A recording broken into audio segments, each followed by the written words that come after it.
सवाल ये है कि अब एक तो मरहला आपने सर किया, यानी जो आईनी तरमीम हो गई, लेकिन क्या ये मरहला सर करने के बाद आपको लगता है कि अब रावी चैन ही चैन लिखेगा या मामला तभी बिगड़ भी सकते हैं?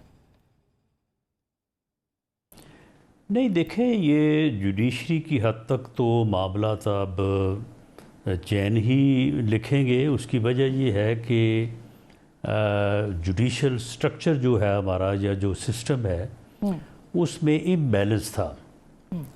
ये आपके इल्म में है कि ये 19वीं तरमीम ग़ालिबन हुई थी, जिसमें इस तरीक़ाकार को अपनाया गया कि जज खुद ही जो है वो अपॉइंटमेंट करेंगे और ख़ुद ही एलिवेशन और प्रमोशन जो है वो करेंगे।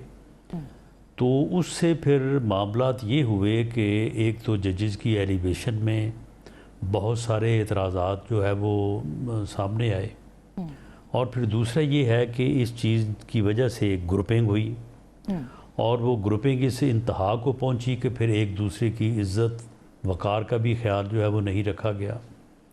बाकायदा फ़ैसलों में एक दूसरे के ख़िलाफ़ लिखा गया, फिर उससे आगे बढ़ के लेटर लिखे गए।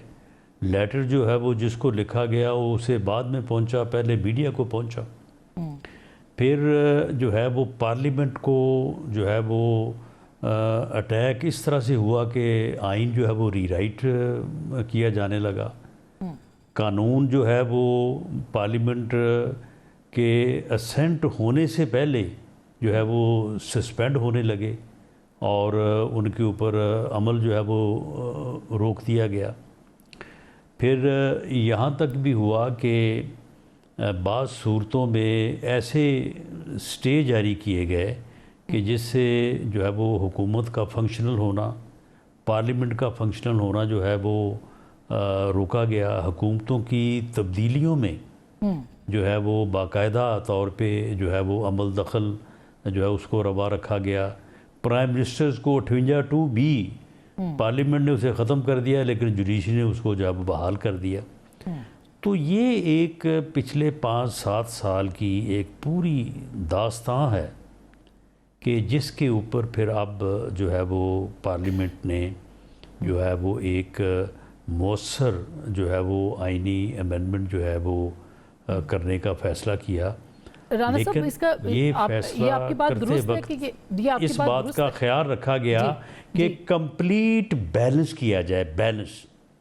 तो ये एक इतना खूबसूरत और इतना मुतवाज़न तरीक़ाकार जो है वो अब इख्तियार किया गया है कि अब इसमें मैं नहीं समझता कि किसी किस्म की डिस्टर्बेंस जिनका मैंने ज़िक्र किया है वो अब आइंदा हमें फेस करनी पड़ेगी।